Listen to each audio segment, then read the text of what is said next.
Hi guys, welcome back to our channel. ఈరోజు video వచ్చేసి చిన్న బ్లాగ్ అండి. చూసేయండి, టమాటా చట్నీ అయితే ప్రిపేర్ చేస్తున్నానండి. ఇంకా ఎలా చేస్తున్నానో మీకు చూపిద్దామని చెప్పేసి వీడియో అయితే తీసానండి. ఇంకా ఒక్కసారి అయితే చూసేయండి. చాలా చిన్న బ్లాగ్ అండి, చూడండి. మన ఛానల్ అయితే లైక్ చేయండి. ఇప్పుడు వచ్చేసి కడాయిలోకి ఆయిల్ అయితే వేసుకున్నానండి. ఆయిల్ హీట్ అయిన తర్వాత ఇంకా పోపు దినుసులు అయితే వేసుకున్నాను. ఇంకా ఇంట్లో కరివేపాకు అయిపోయి ఉంటే ఇంకా పాపకు అంగటికి అయితే పంపించాను. ఇంకా అంగటికి వచ్చిన తర్వాత మళ్ళీ పోయి అయితే ముట్టించానండి. ఇంకా కరివేపాకు ఓన్లీ పోపు దినుసులు అయితే వేసానండి. వేసిన తర్వాత ఇలా టమాటా పళ్ళు అయితే చిన్న చిన్న ముక్కలు అయితే కటింగ్ చేసేసి ఒక ½ కిలో టమాటా పళ్ళు అండి. ఇవి వచ్చేసి ఇంకా చిన్న చిన్న ముక్కలు అయితే కటింగ్ చేసేసి ఇంకా ఈ ఆయిల్లోకి అయితే పోపులోకి అయితే వేసేసానండి. ఇంకా ఇవి ఇలా బాగా ఒకసారి కలుపుకున్న తర్వాత ఇప్పుడు ఇందులోకి వచ్చేసి పసుపు అయితే వేయండి.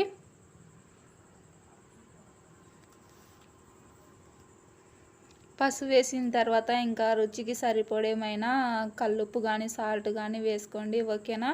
వేసుకొని బాగా ఒకసారి కలపండి.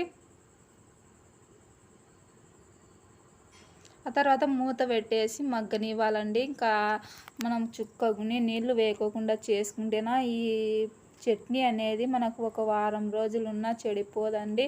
ఇంకా నేను వచ్చేసి చూడండి, ఇక్కడ తెల్లవాయలు అయితే ఒక చిన్న గడ్డ అయితే తీసుకున్నానండి. మీడియం సైజు గడ్డ అయితే తీసుకున్నాను. ఎల్లుల్లి వచ్చేసి ఇంకా ఇవి వచ్చేసి ఇలా నలగొడుతున్నానండి, చేతితో నలగొట్టి.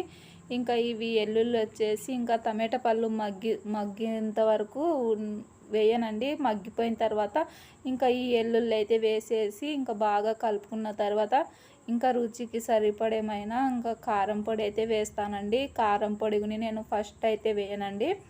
ఇంకా ఇలా టమాటా పళ్ళు మగ్గిపోయిన తర్వాత కారం పొడి అయితే వేస్తానండి. చట్నీ అయితే సూపర్ టేస్ట్, అంటే సూపర్ టేస్ట్ ఉంటుందండి. ఒకసారి మీరు ట్రై చేసి చూడండి, ఎలా వచ్చిందో కామెంట్ చేయండి. ఓకేనా? ఇంకా మీరు కారం ఎక్కువ తింటారో తక్కువ తింటారో దాన్ని పట్టించి వేసుకోండి. ఓకేనా? ఇలా వేసుకున్న తర్వాత బాగా ఇలా టమాటా పళ్ళు నలగొడుతూ కాసేపు అలా కలుపుతూ ఉండండి. ఓకేనా? ఇంకా ఆ తర్వాత మూత పెట్టేసి చిన్న మంట పెట్టి బాగా ఉడికించండి. ఇంకా ఆయిల్ అనేది మనకు ఎర్రగా ఆయిల్ అనేది పైకి అయితే తేలుతుందండి, కమ్మగా ఉంటుంది. ఓకే ఫ్రెండ్స్, తప్పకుండా లైక్ చేయండి. బాయ్.